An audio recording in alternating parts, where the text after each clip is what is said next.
ఒక time bounded schedule high court ఇచ్చిండి 2022 నుంచి 2024 April 30 తారీఖు వరకు కేసులు విచారణ వింటూ వచ్చిన జడ్జి రమేష్ బాబు గారిని అప్పుడు ట్రాన్స్ఫర్ చేశారు. అవును.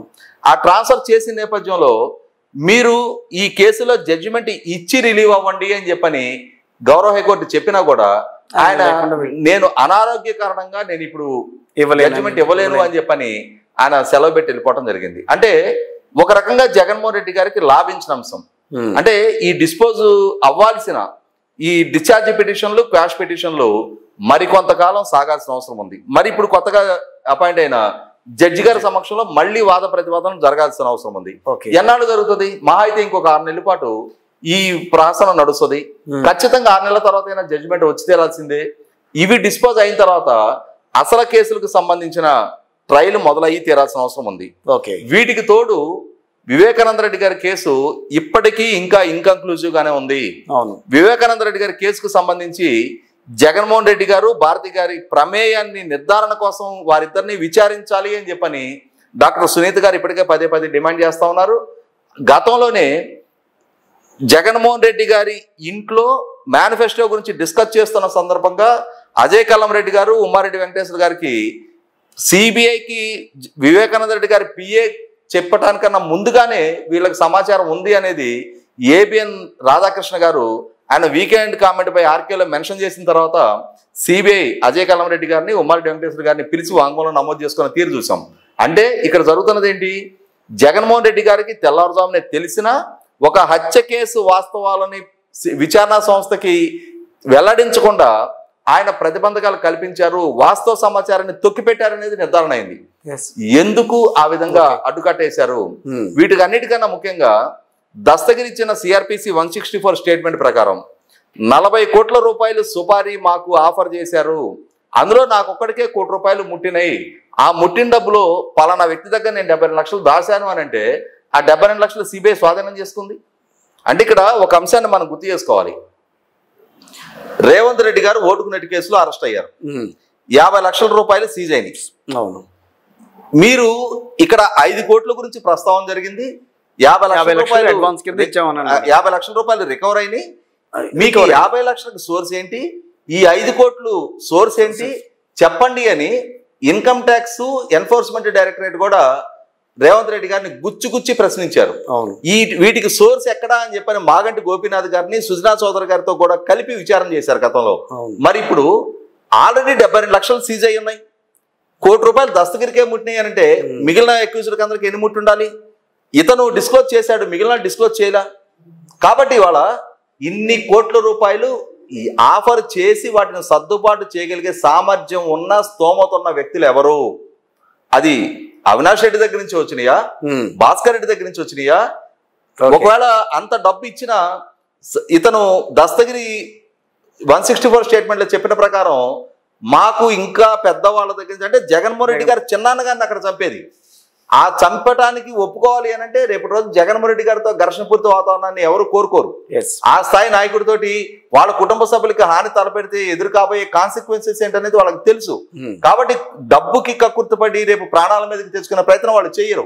ఇటువంటి పరిస్థితుల్లో నేను దస్తగిరి చెప్పిన ప్రకారం మాకు ఇంకా పెద్దవాళ్ళ అష్యూరెన్సెస్ దక్కాయని చెప్పిన మీదట ఖచ్చితంగా ఇప్పుడు వివేకానంద రెడ్డి గారి కేసుకు సంబంధించి జగన్మోహన్ రెడ్డి గారిని విచారించి తీరాల్సిన అవసరం ఉంది. ఎందుకంటే ఇక్కడ ఇదే సాక్షి పేపర్లో, భారతీ గారి యాజమాన్యంలో ఉన్న సాక్షి పేపర్లో ఒక హత్య కేసుకు సంబంధించిన వాస్తవాలను వక్రీకరిస్తూ అక్కడ జరిగింది హత్య అని చెప్పని తెలుసుండి హార్ట్ అటాక్ అని చెప్పని ప్రసారం చేశారు. మరుసటి రోజు ఇది నారాసుర రక్త చరిత్ర అని చెప్పని ఒక హత్య కేసు వాస్తవాలను వక్రీకరించే సమాచారం ఇచ్చారు. దానికి తోడు జగన్మోహన్ రెడ్డి గారి సొంత మీడియా సంస్థల్లో జగన్మోహన్ రెడ్డి గారి ఆధ్వర్యంలో పనిచేస్తున్న ప్రభుత్వంలోని సలహాదారుడు సజ్జల రామకృష్ణారెడ్డి పదే సిబిఐ మీద, డాక్టర్ సునీత గారి మీద విషం చిమ్మిన తీరు కూడా చూస్తా ఉన్నాం.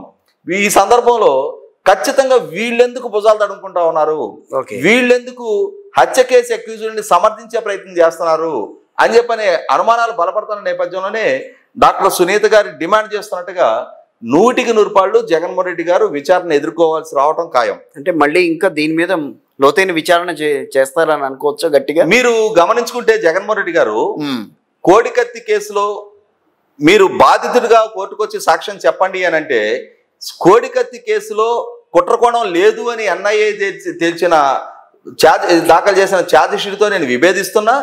దీంట్లో కుట్రకోణం ఉంది, ఇంకా లోతైన దర్యాప్తు జరపాలని చెప్పి ఆయన పిటిషన్ ఫైల్ చేశారు కదా.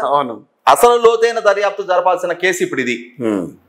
అది కాదు, అసలు లోతైన దర్యాప్తు జరపాలి. కానీ ఒకటిసారి ఇక్కడ సునీత్ గారు కానీ ఆ తర్వాత షర్మిల గారు కానీ ఏవైతే మాట్లాడారో ఆ తర్వాత ఎలక్షన్స్ అయిన తర్వాత వాళ్ళు చాలా కామ్ అయిపోయారు ఏంటి?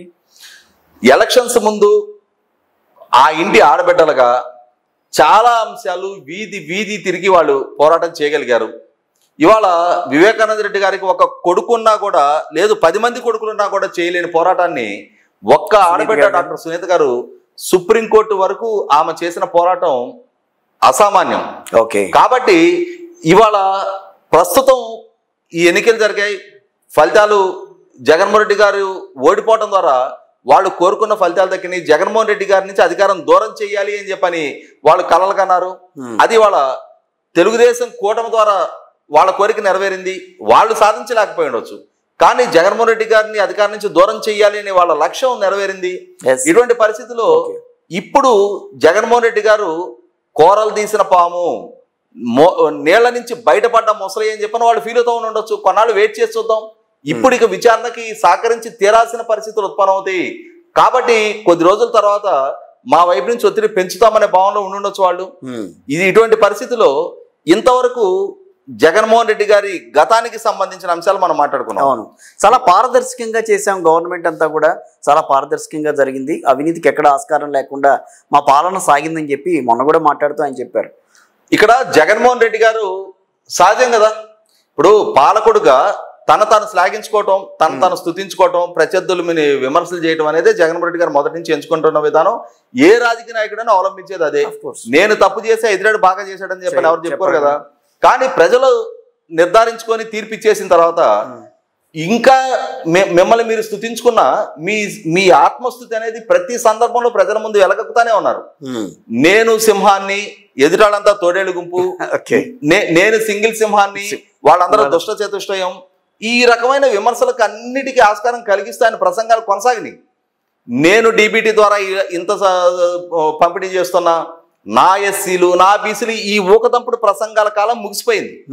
వీటన్నిటినీ ప్రజలు ఆలకించారు, వాళ్ళ విస్పష్టమైన తీర్పు వాళ్ళు వెలువరించారు. ఇంకా ఈ ప్రసంగాలకి ఇప్పుడు ఆస్కారం లేదు, అవి అవుట్డేటెడ్. ఇప్పుడు జరగాల్సిందేంటి? జగన్మోహన్ రెడ్డి గారు చంద్రబాబు నాయుడు గారు ముఖ్యమంత్రిగా ఉన్న రోజుల్లో తీసుకున్న నిర్ణయాల ప్రాతిపదికగా ఆయన మీద 5 కేసులు నమోదు చేశారు. అంటే ఓవరాల్గా 6 కేసులు ఉన్నాయి. 6 కేసుల్లో ఒకటి వచ్చేటప్పటికి ఆయన పర్యటన సందర్భంగా అంగళ్ళు దగ్గర జరిగిన ఘర్షణకు సందర్భంగా నమోదైన కేసు కాబట్టి దాన్ని మనం ప్రస్తావన తీసుకుని అవసరం. కానీ అవి కాకుండానే inner ring road, skill development, ఇసుక పంపిణీ, లిక్కరు, ఇట్లా 5 కేసులు ఆయన మీద నమోదు చేయడం జరిగింది. ఇప్పుడు మరి టర్న్ ఇప్పుడు చంద్రబాబు నాయుడు గారి చేతిలో ఉంది కదా. అదే ఇప్పుడు ఆయనే ఒక మార్గం చూపించారు కదా. గత ప్రభుత్వ హయాంలో ఏదైనా తప్పొప్పులు జరిగితే, లోటుపాట్లు జరిగితే, ఏదైనా అవినీతి చోటు చేసుకుంటే పాలకుడే బాధ్యుడు అని చెప్పని ఆయనే ఒక మార్గం చూపించున్నారు కదా. ఇప్పుడు కక్షపూరితంగా అవసరంలా జగన్మోహన్ రెడ్డి గారు వండివార్చిన కథనాలతో కేసులు నమోదు చేశారు. ప్రకృతి వనరైన ఇసుకని ప్రజలకు ఉచితంగా ఇవ్వటం వల్ల ప్రభుత్వానికి వచ్చే ఆదాయానికి గండి పడుతుంది అని చెప్పని ఒక నోషనల్ లాస్ని చూపించి కేసు నమోదు చేశారు. ఇక్కడ జగన్మోహన్ రెడ్డి గారి ద్వారానే నిర్ధారణ చేయాల్సిన, రుజువు కావాల్సిన అంశాలు చాలా ఉన్నాయి. అంటే ఆయన ప్రభుత్వ ఆదాయానికి గండిగా పడటం అనే ఒక అంశాన్ని చెప్పారు కాబట్టి